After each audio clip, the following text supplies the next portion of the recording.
Hello दोस्तों, hope you are doing good and welcome to the lecture 5 of the Indian polity series. और आज का topic है fundamental rights.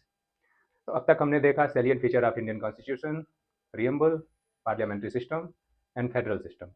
इसमें हमने देखा कि किस तरह से रिस्पॉन्सिबल गवर्नमेंट बनती है, गवर्न करती है, और फेडरल सेटअप में और यूनिटरी फीचर्स में किस तरह से हम अपने कॉन्स्टिट्यूशन को और उसके एनालॉजी को एडाप्ट करते हैं। उसमें आपके जो क्वेश्चंस हैं वो हम तक पहुंच रहे हैं, और आपके पास जो क्वेश्चन हो वो आप मेल के थ्रू या इस वीडियो के कमेंट बॉक्स में डाल सकते हैं। तो आज का लेक्चर शुरू करते हैं। फंडामेंटल राइट, इसमें हम ये देखेंगे कि क्या एंशियंट से इसका कोई लिंक है या नहीं है, through out the history fundamental right develop कैसे हुआ, और फंडामेंटल राइट अपने यहाँ अपने कॉन्स्टिट्यूशन में कैसा है, और इसका इम्प्लीमेंटेशन अदर कॉन्स्टिट्यूशन में कैसा है, कि जैसे फ्रांस के कॉन्स्टिट्यूशन में किस तरह से फंडामेंटल राइट वर्क करता है, ब्रिटेन के कॉन्स्टिट्यूशन में कैसे करता है, जापान में कैसे करता है, यूएस में कैसे करता है, और हमने ये आइडिया एडाप्ट कहाँ से किया है।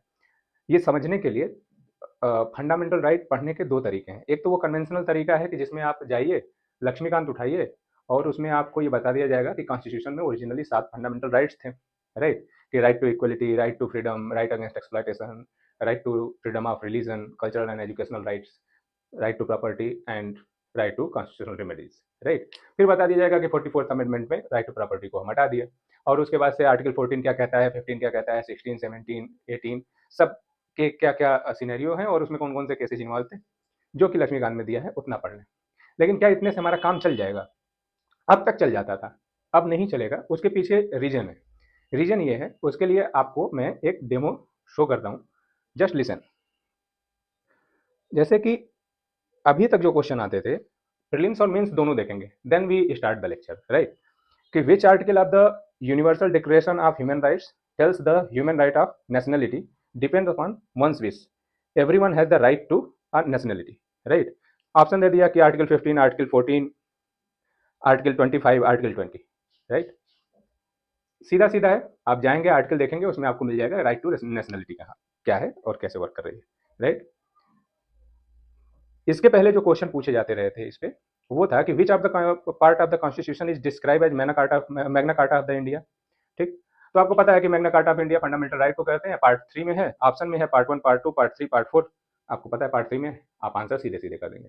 बट जब हम यही चीज जब हम मेंस पे आते हैं, तो मेंस में आप ये देखेंगे कि 2007 में, 2008 में, 2012 तक क्वेश्चंस कैसे पूछे जा रहे हैं। क्वेश्चन पूछे जा रहे हैं कि what is the importance of the right to constitutional remedies, मतलब आर्टिकल 32 का इंपॉर्टेंस क्या है, इसके बारे में लिखिए। क्वेश्चन क्या है कि what are the rights within the ambit of article 21 of the Indian constitution. साल 2012 मतलब 2012 में ये क्वेश्चन पूछा गया। नाउ फास्ट फॉरवर्ड एंड हम आते हैं 2015 से। 2015 से जो क्वेश्चन पूछे जा रहे हैं फंडामेंटल राइट पे, उसको पूछा जा रहा है, does the right of clean environment entail legal regulation on burning crackers during Diwali, discuss in light of Article 21 of the Indian Constitution and judgments of the apex court in this regard, right। आप ये देखिए कि article 21, वहां पे direct question था कि article 21 का importance क्या है। यहाँ पे क्वेश्चन है कि what is the dynamism of article 21, right. मतलब कि UPSC going in depth, right. And recent अगर देखा जाए कि 2022 और 23 का एग्जांपल लें, तो 2023 का क्वेश्चन है कि the constitution of India is a living instrument with capability of enormous dynamism, it is a constitution made for a progressive society, illustrate the special reference to the expanding horizons of the right to life and personal liberty, right। कहने का मतलब ये है कि now UPSC अपना जो दायरा है वो एक्सपेंड कर रही है, राइट। अब बस इतने से काम नहीं चलेगा कि आप आर्टिकल 21 रट लीजिए, ये पढ़ लीजिए कि Maneka Gandhi versus union of India में राइट टू लाइफ को इम्बडी किया गया था, या ए गोपालन केस को पढ़ लीजिए, या इंस्ट्रूमेंटेलिटीज को पढ़ लीजिए कि कौन से टेस्ट किए गए, न्यू डॉक्ट्रिन ऑफ इक्वलिटी क्या है and old doctrine of equality क्या थी। डीडी बसु से आप ले सकते हैं, ये लक्ष्मीकांत में डॉक्ट्रिन के बारे में नहीं लिखा है, राइट। लेकिन क्वेश्चन क्या पूछ रहा है, क्वेश्चन ये पूछ रहा है कि अब आप यूएसए से कंपेरिजन करके बताइए, राइट। मोस्ट प्रोबेबल चांस है कि हमारे कॉन्स्टिट्यूशन में 3 वर्ड यूज हुए हैं, just equality, fraternity and liberty, right. Most probable chance है कि अब ये जो इक्वलिटी, फ्रेटर्निटी या लिबर्टी है, ये declaration of rights for men and citizens, जिसको fundamental right of the French constitution कहते हैं, उसमें इसका जिक्र है, राइट। और इसी का जिक्र हमको मिलता है 1948 में, जब यूनाइटेड नेशन ह्यूमन राइट का अपना चार्टर बनाता है, राइट। उसमें 50H में इसका जिक्र मिलता है।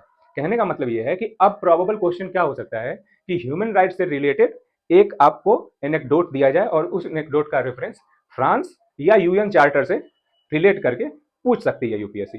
दैट्स वाई इन डेप्थ जानना ये जरूरी है कि what is the importance of fundamental right, कैसे डेवलप हुआ, फिलॉसफीज कौन सी इन्वॉल्व थी, फिलॉसफीज चेंज कैसे हुई, और उसके बाद से फिर हम उसको देखेंगे कि जो हमारा कन्वेंशनल तरीका है कि आर्टिकल 14 से लेकर के आर्टिकल 32 तक, जिसमें हम अपने 7 फंडामेंटल राइट को पढ़ेंगे, जिसमें से राइट टू प्रॉपर्टी को डिलीट कर दिया गया, तो now that is 6, right.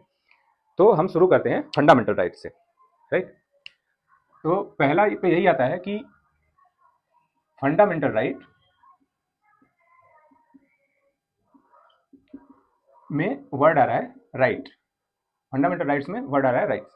Rights का मतलब क्या होता है कि किसी भी समूह के द्वारा, सोसाइटी के द्वारा या किसी भी लॉ के द्वारा अगर लेजिटिमेट क्लेम किया जा रहा है, दैट इज राइट। तो क्या ये एंशिएंट जो सिविलाइजेशंस थे उसमें किसी प्रकार का इंडिविजुअल राइट एग्जिस्ट नहीं करता था? नहीं, बिल्कुल करता था। लेकिन वो राइट्स क्या थे? वो राइट्स जो अथॉरिटेरियन थे, राइट। कि लाइक किंगशिप थी, तो राजा ये डिसाइड कर देता था कि मतलब उसके पास ये प्रिविलेज थी कि वो डिसाइड कर दिया कि तुम्हारी ये राइट है, तुमको ये काम करना है, ये काम करना है, राइट। थोड़ी सी सिचुएशन इवॉल्व हुई, तो रोम जैसा सिविलाइजेशन था, इंडिया में जो सब कॉन्टिनेंटल सिविलाइजेशन थे, इसमें अलग अलग जो महाजनपद बने, वहाँ पे थोड़े से मतलब प्रिविलेज्ड जो ग्रुप से हटके इंडिविजुअल राइट्स और ज़्यादा इवॉल्व हुए। उसका एक हिस्टोरिकल बैकग्राउंड है। लेकिन क्या फंडामेंटल राइट थे वो? तो क्लियर आंसर इज नो, क्योंकि वो एक प्रिविलेज्ड ग्रुप आपको प्रोवाइड करता था, आपके पास नहीं था कि आप डिमांड कर सकते हैं कि हमको ये राइट्स चाहिए। इसका पहला जो कह सकते हैं कि पहला लिंक हमको मिलता है, पहला लिंक मिलता है Magna carta document,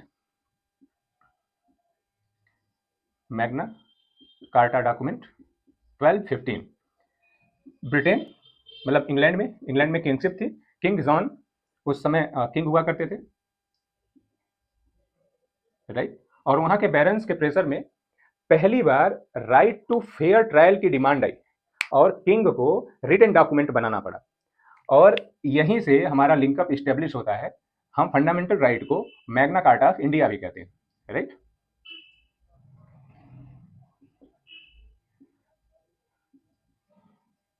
Magna Carta of India क्यों कहते हैं? क्योंकि ये भी इंडिविजुअल राइट का डिमांड करता है और ये भी इंडिविजुअल राइट्स के लिए, राइट।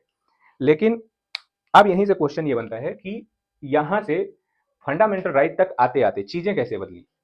तो इसमें 3 इंपॉर्टेंट डॉक्यूमेंट्स आते हैं। पहला डॉक्यूमेंट है itself Magna carta 1215।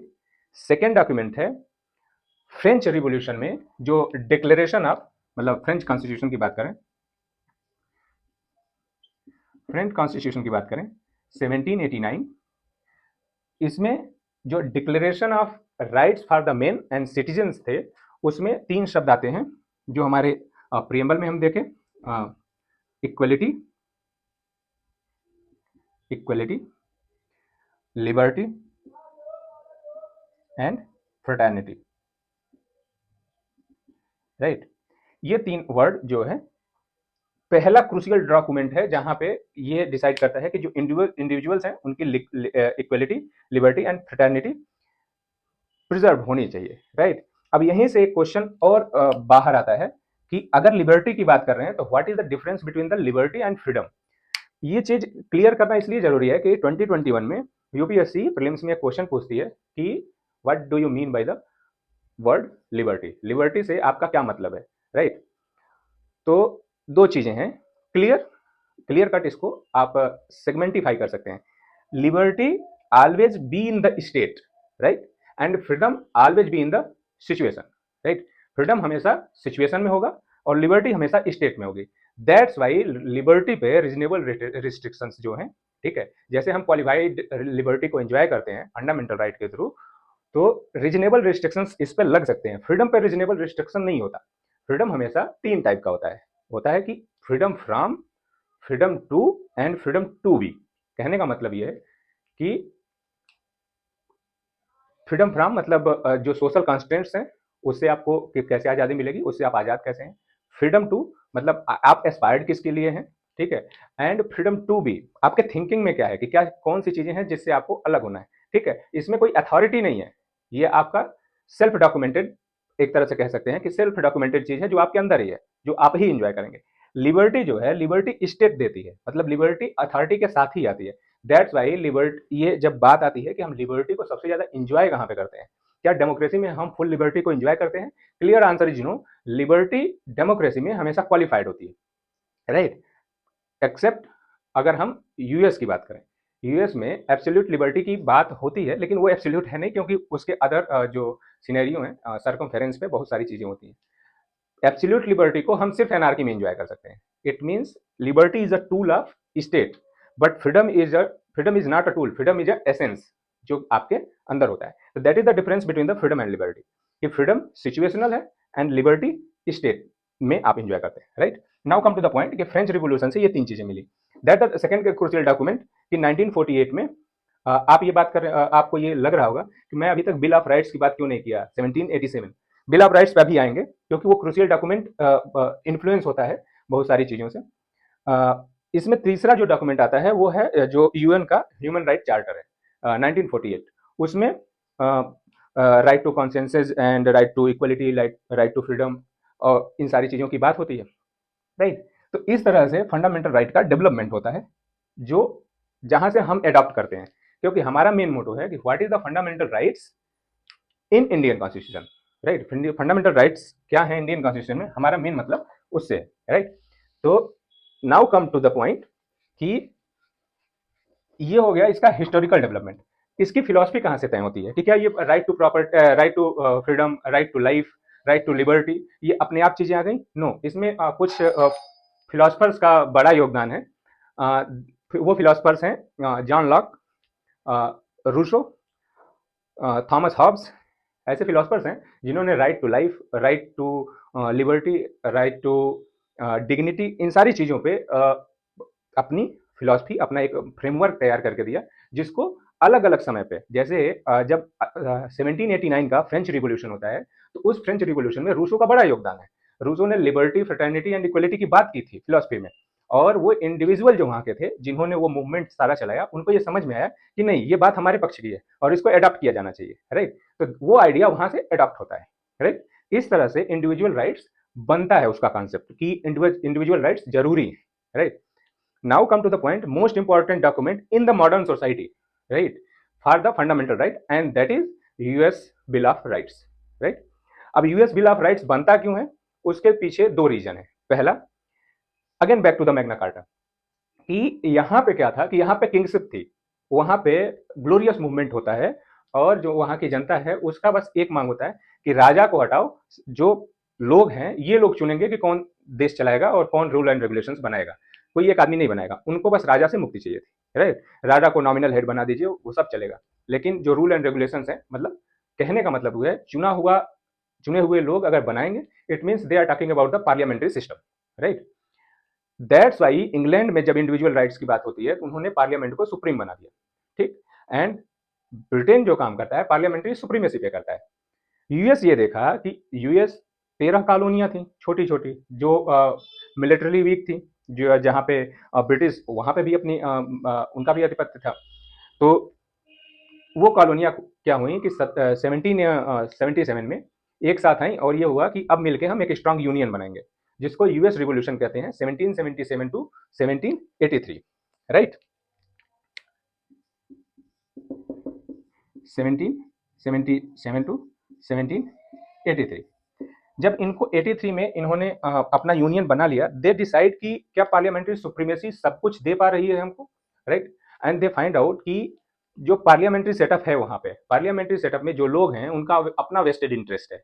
It means कि वहां पे करप्शन है, तो उन्होंने कहा कि पार्लियामेंट को सारे अधिकार नहीं दिए जा सकते।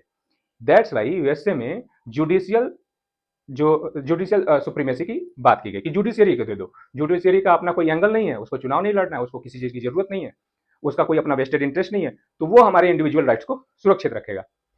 चूंकि वो पार्लियामेंट्री सेटअप के करप्शन से परेशान होकर उपजा था, दैट्स वाई यूएसए में उन्होंने उसको एब्सोल्यूट बना दिया।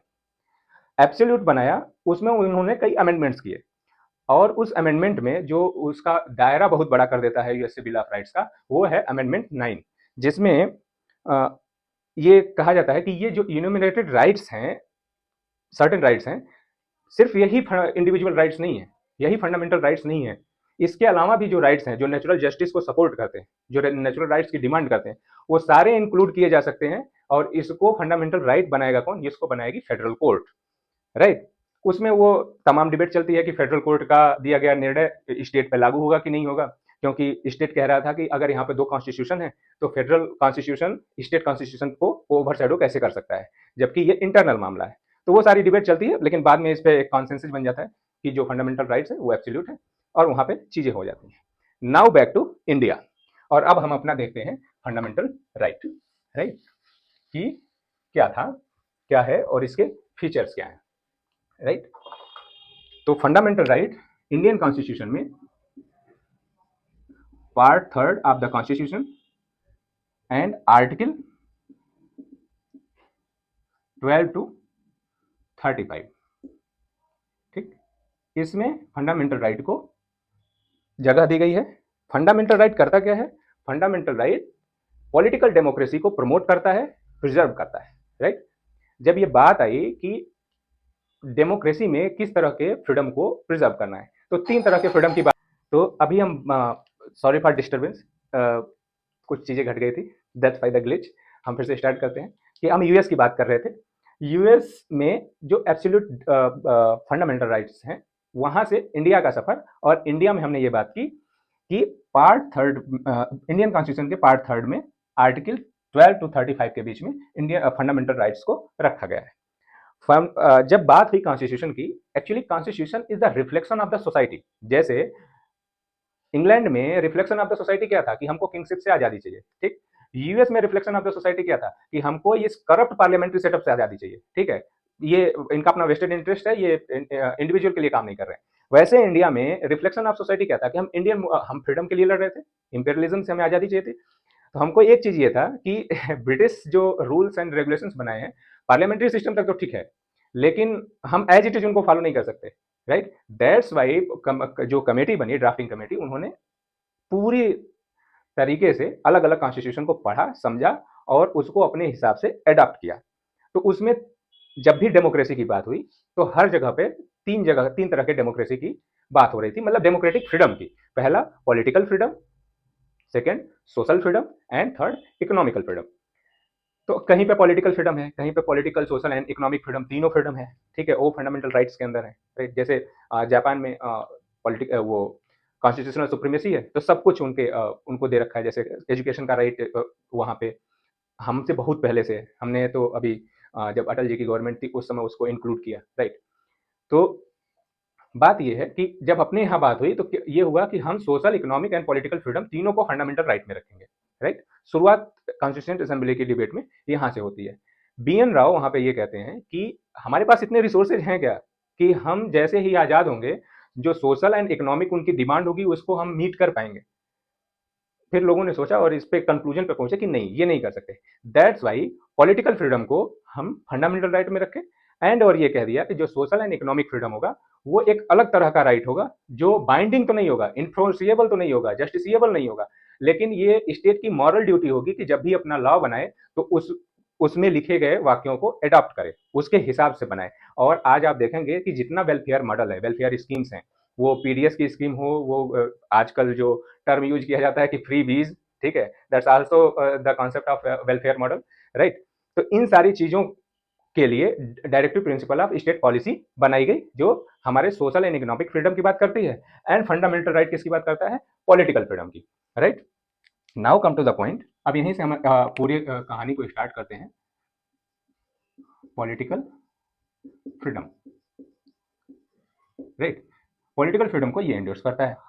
नाउ कि फंडामेंटल ड्यूटीज जरूरी क्यों थी, तो अभी तक के डिस्कशन में आपको ये समझ में आ गया होगा कि all round development, all round development of individual, right, second, existence. Existence मतलब कि इक्वलिटी, लिबर्टी एंड फ्रेटर्निटी की बात कर रहे हैं। इट मीन्स कि जो हमारा एग्जिस्टेंस हो वो डिग्निफाइड मैनर में हो। ठीक, फंडामेंटल राइट्स दैट्स वाई जरूरी है, वो इस पूरे सिनेरियो को मीट करता है। फंडामेंटल राइट एक और चीज करता है, फंडामेंटल राइट स्ट्राइक आउट करता है आर्बिट्रेरीनेस ऑफ स्टेट को, कि स्टेट ऐसा नहीं है कि एग्जीक्यूटिव एक दिन उठी और कही कि नहीं जी आज से लॉ ऐसा रहेगा, ये सारी चीजें बदली जाती हैं, राइट। तो स्टेट के उस रिस्ट्रिक्शन को, मतलब कहने का फंडामेंटल राइट्स चेक्स, किस पे चेक्स लगाता है? Unlimited power of the state. Fundamental right against किसके है? Against against the state, right. Against the state का मतलब कि फंडामेंटल राइट उसके विरोध में नहीं है। अगेंस्ट द स्टेट मतलब स्टेट को ये मजबूर करता है कि आप या तो जो अनइक्वल ट्रीटमेंट है उस पर प्रोहिबिशन लगाएंगे, या अगर लॉ बनाएंगे तो इक्वल ट्रीटमेंट को तरजीह देंगे, उसको आप प्रोमिनेंस में रखेंगे, राइट। फंडामेंटल राइट एक चीज और करता है, फंडामेंटल राइट, चूंकि यूएस में हम देख चुके थे कि जुडिशियरी सुप्रीमेसी, एंड यूके में देख चुके थे हम पार्लियामेंट्री सुप्रीमेसी। तो पार्लियामेंट्री सुप्रीमेसी की वजह से यूएस में फंडामेंटल राइट एट इज नहीं है। क्यों? क्योंकि वहां पे एजेड आईसी, now come to the 3 point, उसके लिए समझना जरूरी है कि एजेड आईसी ने एक कॉन्सेप्ट दिया जिसको हम रूल ऑफ लॉ कहते हैं, राइट। इसको भी डिटेल में देखेंगे। रूल ऑफ लॉ के को डिस्क्राइब करते हुए एजेड आईसी ये कहते हैं कि जो इंडिविजुअल राइट्स हैं, इंडिविजुअल राइट्स कॉन्स्टिट्यूशन के लिए अथॉरिटी है, मतलब कॉन्स्टिट्यूशन अपनी अथॉरिटी इंडिविजुअल राइट्स से लेता है, न कि इंडिविजुअल राइट्स अपनी अथॉरिटी कॉन्स्टिट्यूशन से लेते हैं, राइट। यहीं से हमारा डिफरेंस पैदा होता है फंडामेंटल राइट का यूके से। ये हमारे कॉन्स्टिट्यूशन में क्या है कि फंडामेंटल राइट की जो सोर्स ऑफ अथॉरिटी है वो कॉन्स्टिट्यूशन है, राइट। कि रिटन है, लिख दिया गया है, वो आपको मिलेगा, उसको वायलेट नहीं कर सकती, स्टेट नहीं कर सकता, और उसका वायलेशन होगा तो जो लॉ है वो नल एंड वाइड कर दिया जाएगा, राइट। तो यहाँ पे ब्रिटेन में ये था कि नहीं, कॉन्स्टिट्यूशन सुप्रीम नहीं है, हमारे यहाँ कॉन्स्टिट्यूशनल सुप्रीमेसी की बात की गई, इसीलिए कि यहाँ पे क्या था, यूके में था पार्लियामेंट्री सुप्रीमेसी। पार्लियामेंट जुडिशियरी को ओवरशैडो कर सकती है, राइट, वो लॉ बना के उसको खत्म कर सकती है। यहाँ पे जुडिशियल सुप्रीमेसी थी कि अगर किसी भी प्रकार का इंडिविजुअल राइट्स वायलेट होता है, एग्जीक्यूटिव को बार बार जुडिशियरी के पास जाना पड़ेगा, जुडिशियरी कहेगी अच्छा ठीक है, हम तुम बना लो इस पे लॉ, हम तुमको ये अधिकार देते हैं, राइट। तो बार बार वो इंडिया को ये लगा कि नहीं, दोनों वेल प्रूफ सिस्टम नहीं है, हमको कुछ और रास्ता निकालना पड़ेगा। दैट्स वाई हमने इसको क्या किया, क्वालिफाइड नेचर का मतलब रखा, मतलब fundamental right is not absolute, right, absolute नहीं है। और एब्सोल्यूट नहीं होने की वजह से फंडामेंटल राइट में एक और चीज आती है, और वो क्या, कि इसका सस्पेंशन, सस्पेंशन कि नेशनल इमरजेंसी के केस में फंडामेंटल राइट सस्पेंड कर दिया जाएगा। लेकिन क्या सारे फंडामेंटल राइट सस्पेंड हो जाते हैं नेशनल मतलब नेशनल इमरजेंसी के केस में? नो। आर्टिकल 20 एंड आर्टिकल 21 ये कभी सस्पेंड नहीं होते। एंड आर्टिकल 19 के जो 6 क्लॉजेज हैं, ठीक है, जिसमें speech, expression, association, assembly, residence and profession की बात की गई है, ये सारे क्लॉजेज तब तक सस्पेंड नहीं किए जाते जब तक कि एक्सटर्नल एग्रेशन की वजह से नेशनल इमरजेंसी न लगाई गई, राइट। अगर एक्सटर्नल एग्रेशन की वजह से लगाई गई है नेशनल इमरजेंसी तो ही वो सस्पेंड होंगे, अदरवाइज वो एग्जिस्टेंस में रहेंगे, राइट। तो ये हो गए उसके check and balances. Now come to the point कि फंडामेंटल राइट की जब हम बात करते हैं तो अगर ये एब्सोल्यूट नहीं है और इसका सस्पेंशन हो सकता है, ठीक है, तो फंडामेंटल राइट के लिए जो अथॉरिटीज हैं, अथॉरिटीज वो कौन कौन सी हैं, मतलब स्टेट की डेफिनेशन में कौन कौन लाई करेगा, राइट। कि फंडामेंटल राइट किसके लिए इन्फोर्सिएबल है कि उसको मानना ही पड़ेगा और किसके लिए नहीं है। क्या सब क्या प्राइवेट प्लेयर्स के लिए फंडामेंटल राइट्स को एज इट इज फॉलो करना जरूरी नहीं है, या सिर्फ पब्लिक अथॉरिटी फॉलो करेगी, या ये सिर्फ पब्लिक अथॉरिटी पे इन्फोर्सिएबल है, प्राइवेट प्लेयर्स पे इन्फोर्सिएबल नहीं है? तो उसको देखते हैं। और इसकी जानकारी हमको कहाँ मिलती है? इसकी जानकारी मिलती है हमको फंडामेंटल राइट्स के पहले आर्टिकल में, आर्टिकल 12, राइट। आर्टिकल 12 में स्टेट की डेफिनेशन दी गई है, राइट, वैसी ही डेफिनेशन जैसा कि आर्टिकल 36 में दी गई है। तो क्या यहाँ दी गई स्टेट की डेफिनेशन पूरे कॉन्स्टिट्यूशन पर लागू होती है? नहीं, यहाँ पे दी गई स्टेट की डेफिनेशन सिर्फ और सिर्फ पार्ट 3 पे ही लागू होती है, right, only to part 3 of the constitution. लेकिन इसमें आर्टिकल 13 जो है वो पूरे कॉन्स्टिट्यूशन पे लागू होता है, राइट, बिकॉज कि वो स्टेट की डेफिनेशन नहीं है, वो जुडिशियल रिव्यू का प्रोसेस है, जिसको डॉक्ट्रिन ऑफ जुडिशियल रिव्यू कहते हैं। Now come to the point कि इसमें स्टेट को 4 कैटेगरी में डिवाइड किया गया कि कौन कौन से लोग स्टेट कहे जाएंगे, कौन कौन से लोग पब्लिक अथॉरिटी कहे जाएंगे, राइट। पहला है executive and legislature of union, executive and legislature of state and local authorities. Local authorities मतलब लोकल अथॉरिटीज मतलब लोकल अथॉरिटी मतलब municipal corporation etcetera, right. And चौथा जो कैटेगरी किया गया वो कर दिया गया other authorities, right. Constitution assembly में बैठे हुए जो हमारे पुरखे थे वो सिर्फ कॉन्स्टिट्यूशन बना नहीं रहे थे, कुछ चीजें हमारे लिए छोड़ के भी जा रहे थे कि सारी मेहनत हम ही करेंगे क्या, हम बता दिए, तुम लोग भी तो अपने तरफ से कुछ करो। तो ये जो 3 पॉइंट हैं,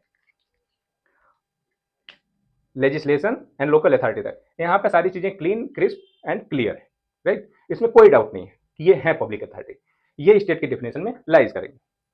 क्वेश्चन बनता है कि अदर अथॉरिटीज में कौन कौन से लोग हैं, और इसका कोई भी जिक्र कॉन्स्टिट्यूशन में नहीं मिलता है, राइट। अगर कॉन्स्टिट्यूशन में किसी भी चीज की डेफिनेशन नहीं मिल रही है तो उसकी डेफिनेशन देगा कौन, उसकी डेफिनेशन देगा सुप्रीम कोर्ट, क्योंकि supreme court interpreter of the constitution. तो सुप्रीम कोर्ट ने इसकी डेफिनेशन दी, किसकी, अदर अथॉरिटी, राइट। कैसे दी, केस दर केस। सुप्रीम कोर्ट केस मतलब उसके पास जितने केसेस जाते हैं उसमें अपने पासिंग रेफरेंसेज एंड जजमेंट के हिसाब से वो बताता जाता है कि मतलब जब भी कॉन्स्टिट्यूशन का है तो उसका क्या डेफिनेशन होगा, इसका क्या मतलब होता है, वो इंटरप्रिटेट करता जाता है, राइट। तो अदर अथॉरिटी में 2 मुख्य क्वेश्चन उभर के आए कि पहला, जब हम देखें कि इसका स्पेक्ट्रम कितना वाइड है, कितने कौन कौन से लोग इसमें लाई करेंगे, राइट। सेकेंड क्या आया कि जो जुडिशियरी है, क्या जुडिशियरी भी स्टेट के डेफिनेशन में लाई करेगी, क्योंकि वो भी एक जो 3 फंडामेंटल पिलर्स माने जाते हैं उनमें से एक है, तो क्या स्टेट के डेफिनेशन में लाई करेगी। इन दोनों क्वेश्चनों का जवाब हम ढूंढने की कोशिश करते हैं, right. Now come to the first question कि इसका स्पेक्ट्रम कितना वाइड है। इसके केस में पहला केस आता है university of Madras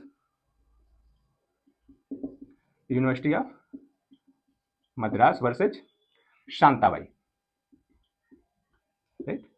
university of Madras versus Shantabai case में सुप्रीम कोर्ट एक टर्म यूज करता है, टर्म था एडुजिसम जेनरिस, राइट। एडुजिसम जेनरिस का मतलब क्या होता है, of the same kind.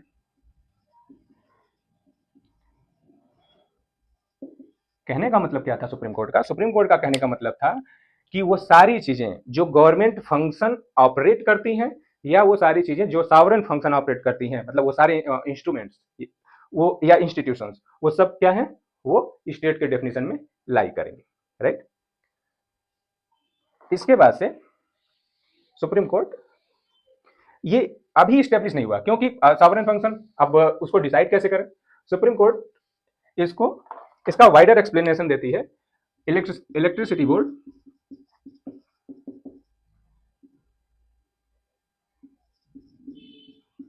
Versus board of Rajasthan versus Mohanlal case में। इसमें सुप्रीम कोर्ट इसका वाइडर स्पेक्ट्रम करते हुए कहती है कि वो सारी चीजें, वो सारे इंस्ट्रूमेंट्स, वो सारे इंस्टीट्यूशंस, वो सारी एजेंसीज, वो सारी इंस्ट्रूमेंटेलिटीज जो किसी स्टेट्यूट या कॉन्स्टिट्यूशन के द्वारा बनाए गए हैं, क्रिएट किए गए हैं, वो सारे के सारे स्टेट की डेफिनेशन में लाई करेंगे। Now come to the point कि अब ये भी डिसाइड कैसे हो कि मतलब ये लाई करेगा कि नहीं करेगा, ये बाइलॉ से बना है लेकिन आएगा कि नहीं आएगा उसके दायरे में। Now come to the point कि इसके बाद से एक केस आता है, वो केस है the famous case of R D Shetty versus airport authority. R D Shetty versus airport authority case में सुप्रीम कोर्ट कहती है कि सारी एजेंसियां एंड इंस्ट्रूमेंटलिटी या जो कह सकते हैं कि एनजीओज हैं या वो सारी चीजें जो किसी स्टेट्यूट के द्वारा क्रिएट की गई हैं along with the constitution, right. जैसे एलआईसी हुआ, सेल हुआ, ओएनजीसी हुआ, ठीक है, वो सारे के सारे क्या होंगे, लाई करेंगे अथॉरिटी के केस में।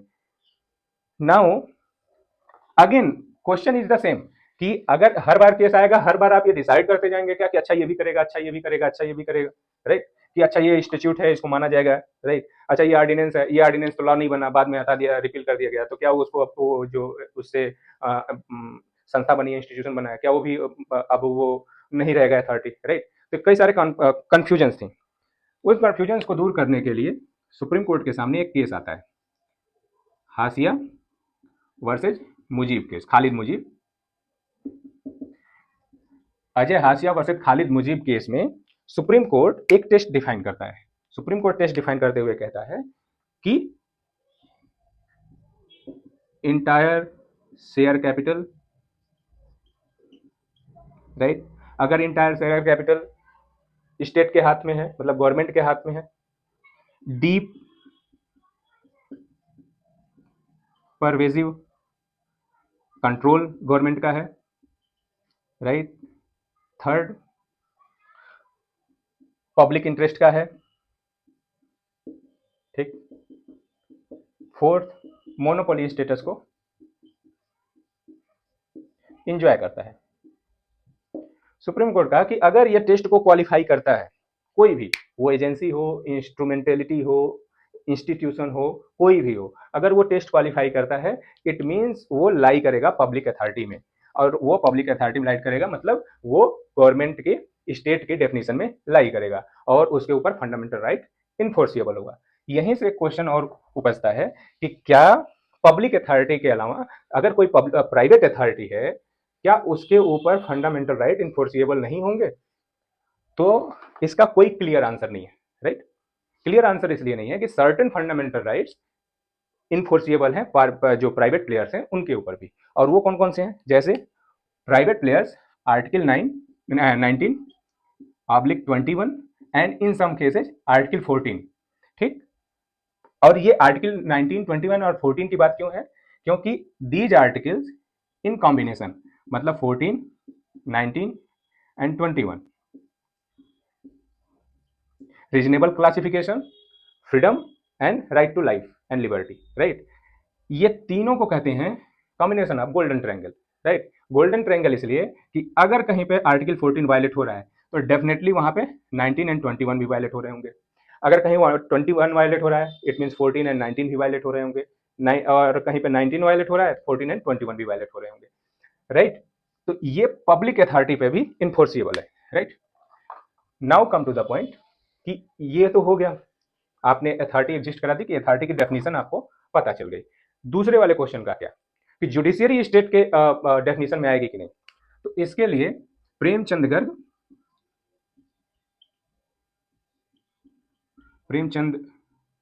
गर्ग वर्सेज एक्साइज कमिश्नर का जो केस था, उसमें सुप्रीम कोर्ट ये कहती है कि अगर जुडिशियरी किसी भी प्रकार से रूल मेकिंग पावर को,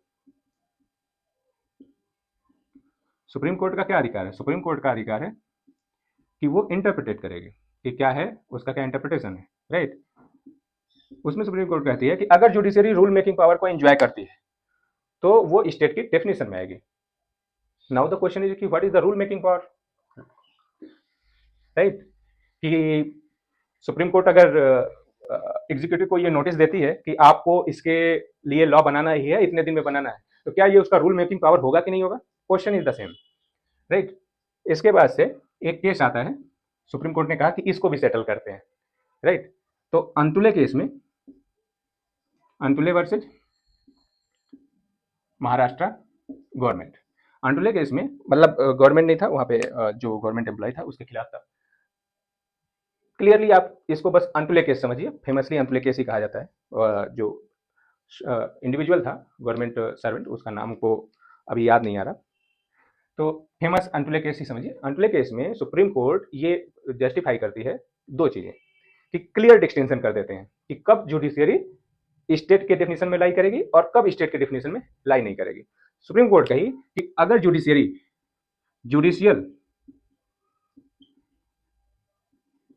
जुडिशियल फंक्शन को ऑपरेट कर रही है तो वो स्टेट नहीं होगी, राइट?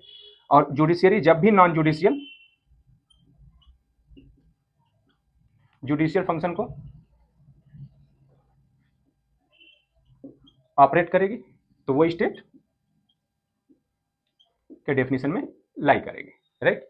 तो हमारा अदर अथॉरिटी का जो मतलब इनकंसिस्टेंसी थी वो रिजॉल्व हो गई अंटुले केस से and famous Hasia versus Mujib case से, right. Now to come to the point कि ये आपका हो गया आर्टिकल 12, राइट, कि हमारी अथॉरिटीज क्लियर हो गई कि किन अथॉरिटी पे फंडामेंटल राइट इन्फोर्सिबल होगा, right. Now come to the article 13, right. It's very interesting. Article 13 of the constitution में कॉन्स्टिट्यूशनल सुप्रीमेसी को इस्टेब्लिश करता है, राइट। किसके थ्रू? जुडिशियल रिव्यू के थ्रू। जुडिशियल रिव्यू मतलब डॉक्ट्रिन ऑफ जुडिशियल रिव्यू के through article 13 constitutional supremacy को इसमें इस्टेब्लिश करता है। आर्टिकल 13 में दो क्लॉज थे, ठीक, क्लॉज 1 एंड क्लॉज 2। क्लॉज 1 बात करता है प्री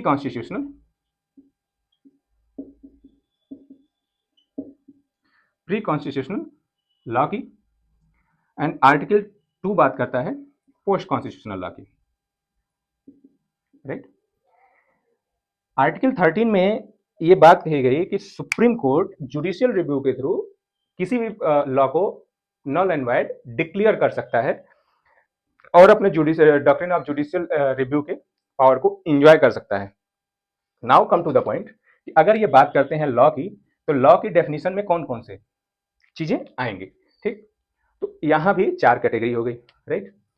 4 कैटेगरी कौन कौन सी हो गई कि अगर कोई भी लॉ पार्लियामेंट के द्वारा या स्टेट लेजिस्लेचर के द्वारा बनाया गया है, जिसको परमानेंट लॉ कहते हैं, वो लॉ के कैटेगरी में आएगा।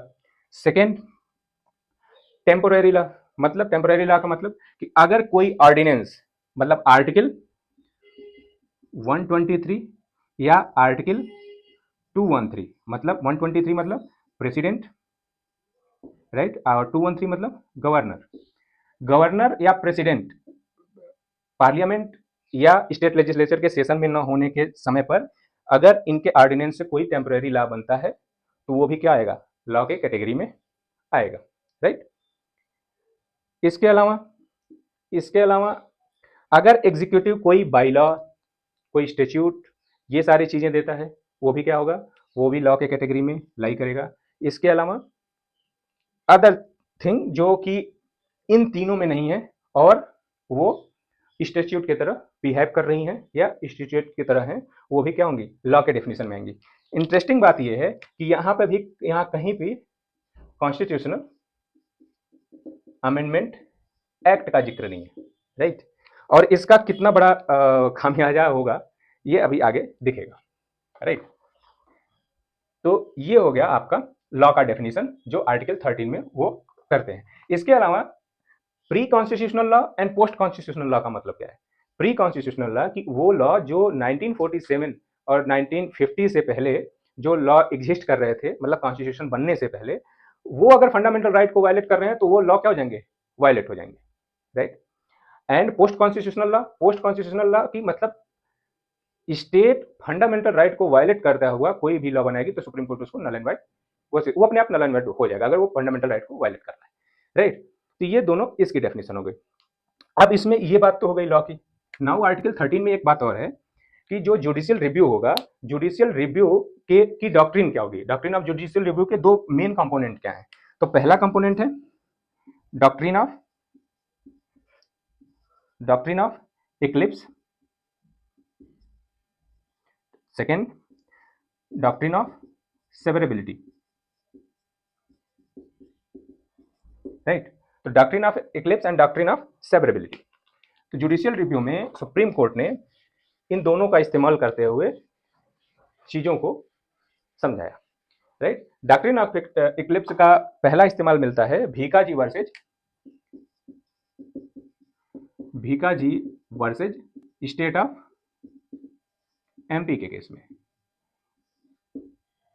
राइट। इसमें Bhikaji versus state of MP के केस में डॉक्ट्रिन ऑफ इक्लिप्स का इस्तेमाल मिलता है। इसमें क्या था कि जो प्रोहिबिशन एक्ट था, प्रोहिबिशन एक्ट के सेक्शन 8 सेक्शन जो 8 सेक्शन थे उसमें इनकॉन्सिस्टेंसीज थी और सुप्रीम कोर्ट ये कहा कि जब तक ये इनकॉन्सिस्टेंसीज इसमें एग्जिस्ट कर रही हैं तब तक फंडामेंटल राइट इस लॉ को ओवर शैडो कर देगा। इक्लिप्स का मतलब ओवर शैडो कर देना, राइट। तो ओवर शैडो कर देगा जैसे ही ये इनकंसिस्टेंसी किसी एक्ट या लॉ के थ्रू दूर की जाती है, ये लॉ फिर से एग्जिस्टेंस में आ जाएगा। Second, doctrine of severability. Doctrine of severability, severability का मतलब होता है सेपरेट करना। इसके दो एग्जाम्पल हैं डॉक्ट्रिन ऑफ सेवरेबिलिटी के। पहला, state of Bombay versus FN Balsara case and A Gopalan case, right. State of Bombay versus Balsara case में बॉम्बे सेम वही भीका जी वाले केस में जो था वैसा ही केस था स्टेट ऑफ बलसारा का कि प्रोहिबिशन एक्ट में सेम गड़बड़ीज थी, ठीक है। लेकिन यहाँ पे सुप्रीम कोर्ट जब रूलिंग देता है तो सुप्रीम कोर्ट ने कहा कि ये 8 एक्ट सेक्शन इनवैलिड है, इनको क्या कर दिया जाता है, सेपरेट कर दिया जाता है, बट जो लॉ है वो वैलिड रहेगा, राइट। इसको और डिफाइन करते हुए ए गोपालन केस में सुप्रीम कोर्ट ने क्लियर कहा कि जो इंटेलिजिबल डिफरेंसिया है वो ये कहता है कि क्लियर डिस्टिंक्शन होना चाहिए एंड रिलेशन जो है ऑब्जेक्टिव ऑफ द लॉ से वो क्लियर होना चाहिए। दो बातें इंटेलिजिबल डिफरेंसिया कहता है, राइट। तो गोपालन केस में सुप्रीम कोर्ट ने कहा कि डॉक्ट्रिन ऑफ सेवरेबिलिटी का इस्तेमाल करते हुए कि जो प्रिवेंशन ऑफ डिटेंशन एक्ट है उसमें जो सेक्शन 4 है, सेक्शन 14 है, सेक्शन 14 में डिस्क्लोजर से प्रोहिबिट करने की बात है। सुप्रीम कोर्ट ने कहा कि ये जो है ये सेक्शन इनवैलिड है और इसकी इनवैलिडिटी ये शो नहीं करती कि लॉ इनवैलिड है। तो लॉ एज इट इज रहेगा, ये सेक्शन तब तक के लिए डिसकंटिन्यू किया जाता है जब तक कि इसकी इनकंसिस्टेंसी को दूर नहीं कर दिया जाता। तो ये दो डॉक्ट्रिन है जिसपे जुडिशियल रिव्यू वर्क करता है, right. Now come to the मतलब heading towards the conclusion of this lecture, ठीक है। क्योंकि अब 13 हो गया, 14 से द कन्वेंशनल फंडामेंटल राइट्स और उसकी डेफिनेशन कि 14 कैसे वर्क करता है, 15 कैसे वर्क करता है, right to freedom, right to equality, right to freedom of religion, right against exploitation, cultural and educational right and right to constitutional remedies. इसमें कौन कौन से आर्टिकल आते हैं और वो आर्टिकल का क्या क्या रोल है और उसमें सुप्रीम कोर्ट के कहाँ कहाँ पे इंटरप्रिटेशंस है, राइट। ये सारी चीजें हम इस के कॉन्टिन्यूम में अगले लेक्चर में देखेंगे। नाउ इसको आज के लेक्चर को कंक्लूड करते हैं इसके साथ कि फंडामेंटल राइट अमेंडेबल है या नहीं है, राइट। तो इसका जिक्र मिलता है कि फंडामेंटल राइट अमेंडेबल है कि नहीं है। तो शंकरी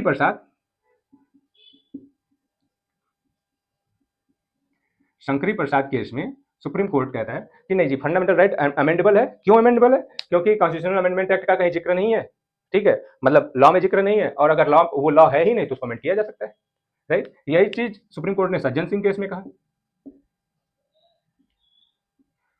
ठीक।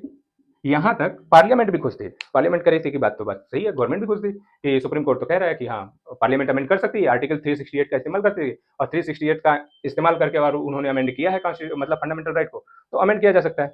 और फंडामेंटल राइट के बारे में पहले से ये बात थी कि ये सेक्रोसेंट है नहीं, क्वालिफाइड नेचर का है, तो वो उसको सपोर्ट करते थे। बट इन 1967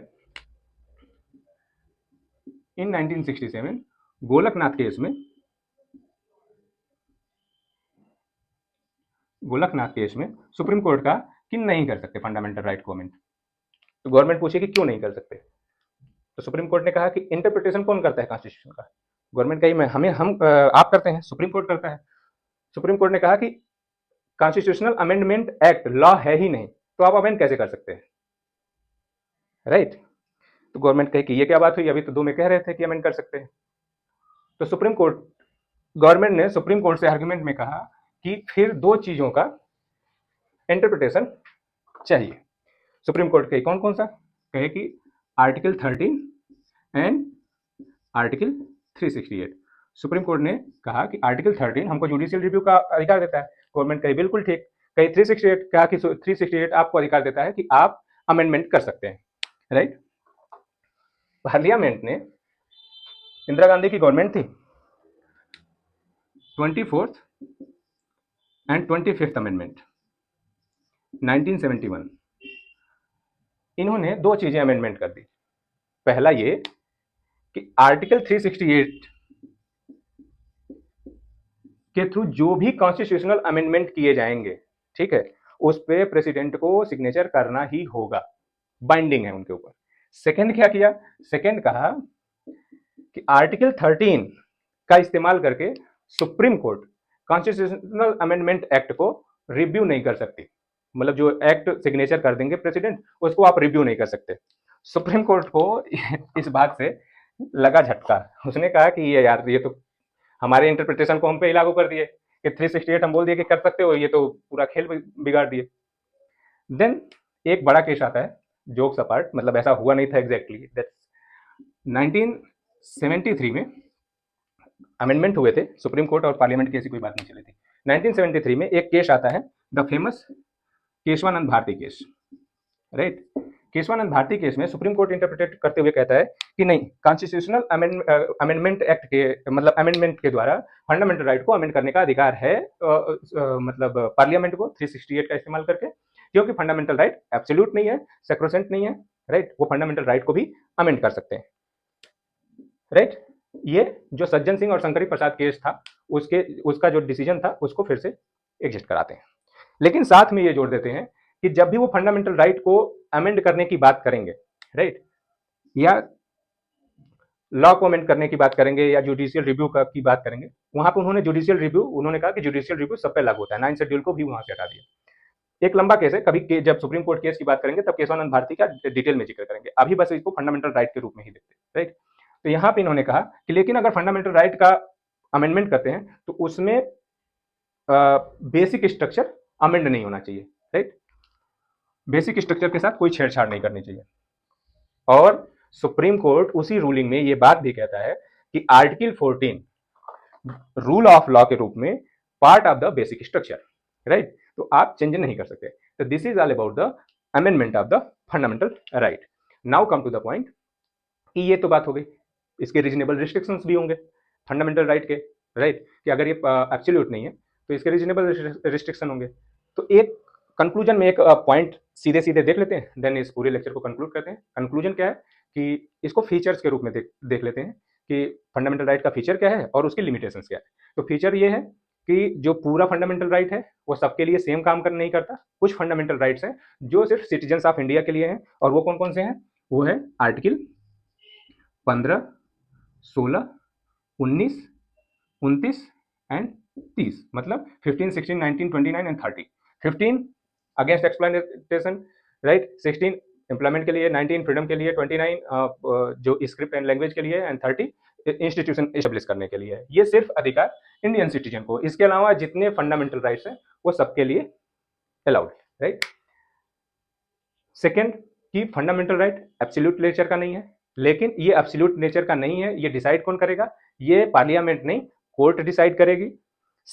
थर्ड कि फंडामेंटल राइट इमरजेंसी के समय पे सस्पेंड हो जाते हैं, और कौन कौन से नहीं होते हैं? 20 एंड 21 नहीं होता, 19 नहीं होता है अगर एक्सटर्नल एग्रेशन नहीं है, राइट। इसके अलावा फंडामेंटल राइट सैक्रोसेंट नहीं है, राइट।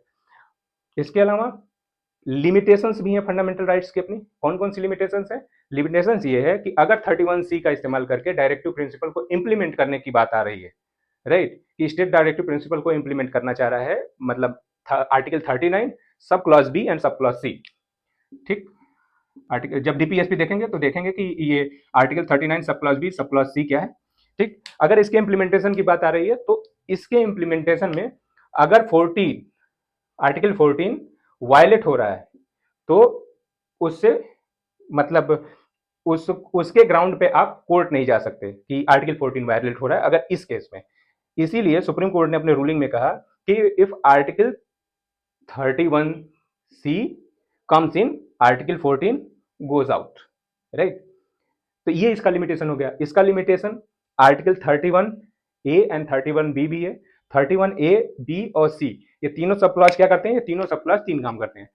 आर्टिकल 31A कहता है कि सेविंग ऑफ लॉ, जो कि स्टेट एग्जीक्यूशन के लिए है, आर्टिकल 31 बी कहता है कि 9th शेड्यूल में जो चीजें डाली गई हैं उसका जुडिशियल रिव्यू हो सकता है, ठीक है, और वो अगर फंडामेंटल राइट को वायलेट कर रहे हैं तो उसके अगेंस्ट आप कोर्ट जा सकते हैं, right. And article 13 C DPSP, DPSP की बात करता है कि अगर डीपीएसपी के इम्प्लीमेंटेशन के लिए कोई चीज की जा रही है और फंडामेंटल राइट वायलेट हो रहा है तो उसके ग्राउंड पे आप कोर्ट नहीं जा सकते। ये सब फंडामेंटल राइट के लिमिटेशंस हैं। इसके अलावा 3 लिमिटेशंस और हैं। वो 3 लिमिटेशंस कौन सी हैं? वो 3 लिमिटेशंस हैं कि जब आप कॉन्स्टिट्यूशनल रेमेडीज पढ़ेंगे तो हमारा आखिरी फंडामेंटल राइट है और वो आर्टिकल 32 में आता है। इसके अलावा 3 आर्टिकल और हैं, आर्टिकल 33, 34 एंड 35, राइट। आर्टिकल 33 जो पुलिस है या मिलिट्री है उससे रिलेटेड है कि अगर वो मतलब इन सम सर्कम इंस्टांसेज अगर कुछ एब्रोगेशन है वहाँ पे आर्टिकल 33 लागू होगा एंड रीजनेबल रिस्ट्रिक्शंस आ जाएंगी फंडामेंटल राइट के ऊपर। आर्टिकल 34 मार्शल लॉ की बात करता है। मार्शल लॉ मतलब मिलिट्री रूल। अगर कहीं पे एबनॉर्मल सर्कमस्टांसेज आते हैं और वहाँ पे मिलिट्री रूल लगता है तो फंडामेंटल राइट्स क्या हो जाएंगे? सस्पेंड हो जाएंगे। एंड आर्टिकल 35 ये बात करता है कि वैसे तो सारे फंडामेंटल राइट इन्फोर्सिएबल हैं हर एक के द्वारा, ठीक है, मोस्टली, लेकिन कुछ फंडामेंटल राइट हैं जिसको इन्फोर्स करने का अधिकार स्टेट लेजिस्लेचर को नहीं है। उसका अधिकार केवल है सिर्फ पार्लियामेंट को है, क्योंकि वो नेशनल इंटीग्रिटी की बात करते हैं, राइट। तो यहाँ पे भी फंडामेंटल राइट क्या हो गया? लिमिटेड हो गया उसका थिंक, मतलब दायरा लिमिटेड हो गया। तो ये रीजनेबल रिस्ट्रिक्शंस हैं फंडामेंटल राइट पे। Now come to the conclusion, जहां से हम कल का लेक्चर स्टार्ट करेंगे। ये आज के लेक्चर का पूरा कंक्लूजन हो गया। और एक लिंक जहां से कल का लेक्चर स्टार्ट करेंगे, वो लिंक ये है कि फंडामेंटल राइट में 2 चीजों की बात की गई। अभी तक ये बात समझ में आ गई होगी कि अगर वो चेक एंड बैलेंस रख रहा है स्टेट पे, अगर जुडिशियरी केस के थ्रू ये डिफाइन कर रही है कि अथॉरिटी कौन सी होगी, स्टेट क्या होगा, तो इट मीन्स कि जुडिशियरी इसी के मतलब इसी लेक्चर में हमने ये बात की कि 2 चीजों की डिमांड करता है। किसकी किसकी? कि prohibition on the unequal treatment and demand of equal treatment. इसके आधार पर 2 लॉ स्टेब्लिश होते हैं जो फंडामेंटल राइट के में इनकॉर्पोरेट किए जाते हैं।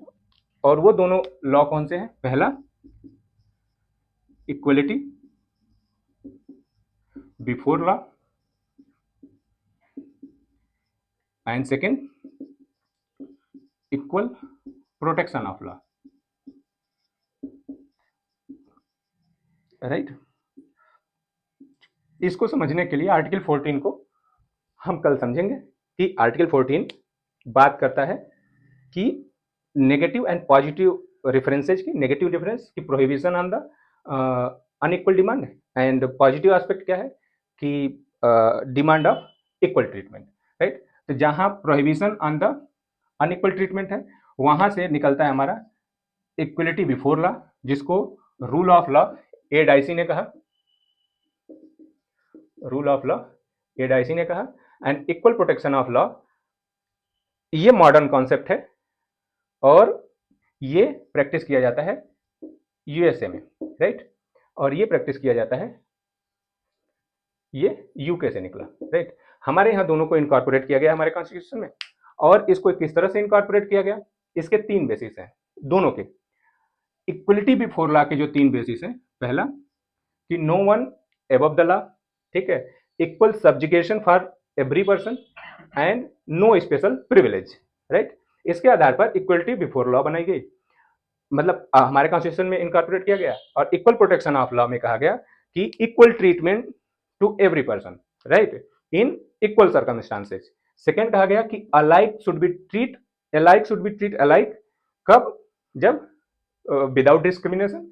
एंड थर्ड ये कहा गया कि जो सेम लॉ है वो सेम पर्सन पर तभी लागू होगा जब सिचुएशन सेम हो, ठीक है। तो इन 3 ग्राउंड पे equal protection of law work करता है। और जो सब्जुगेशन है एंड स्पेशल प्रिविलेज है और no one above the law है, उसके ग्राउंड पे इक्वलिटी बिफोर लॉ वर्क करता है। Now come to the point कि जो रूल ऑफ लॉ है, रूल ऑफ लॉ में 3 पॉइंट आते हैं। पहला कि no one can be punished except कि उन्होंने रूल ब्रेक किया हो। दूसरा है कि equal subjugation on every person, right. ये 2 बात है जो रूल ऑफ लॉ की, वो as it is equality before law जो इंडिया इनकॉर्पोरेट करता है, हमने इनकॉर्पोरेट किया। लेकिन रूल ऑफ लॉ में एडाईसी ने एक बात और कही, और वो ये कही कि जो इंडिविजुअल राइट्स हैं वो सोर्स हैं कॉन्स्टिट्यूशन के लिए, राइट, न कि कॉन्स्टिट्यूशन सोर्स है इंडिविजुअल राइट्स का। हमारे कॉन्स्टिट्यूशन में ये कहा गया कि तीसरा वाला पॉइंट जो है ये हम स्वीकार नहीं करते। तीसरा पॉइंट हमारे में क्या है कि constitution is the source of the individual rights और which is known as the fundamental rights. तो आज के लिए इतना ही। अब इसका कन्वेंशनल थॉट जो है, ठीक है, जिसके बारे में लिखा हुआ है एम लक्ष्मीकांत में भी और लगातार रिवीजन में भी है, जो 6 फंडामेंटल राइट्स अभी हमारे पास हैं, उसके बारे में अगले लेक्चर में देखेंगे।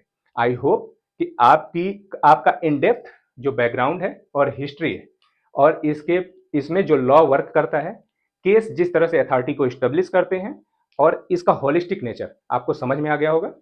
तो इस होलिस्टिक नेचर को इनकॉर्पोरेट करते हुए कल से कह रहा हूँ, अगले लेक्चर में जो 14 से और 32 के बीच में, मतलब 14 टू 32 के बीच में 6 फंडामेंटल राइट्स हैं, उसके बारे में डिटेल में देखेंगे, एवरी सिंगल डिटेल, कि जो एक राइट टू इक्वलिटी की अगर बात होती है तो उसका कोई एक्सेप्शन है कि नहीं है।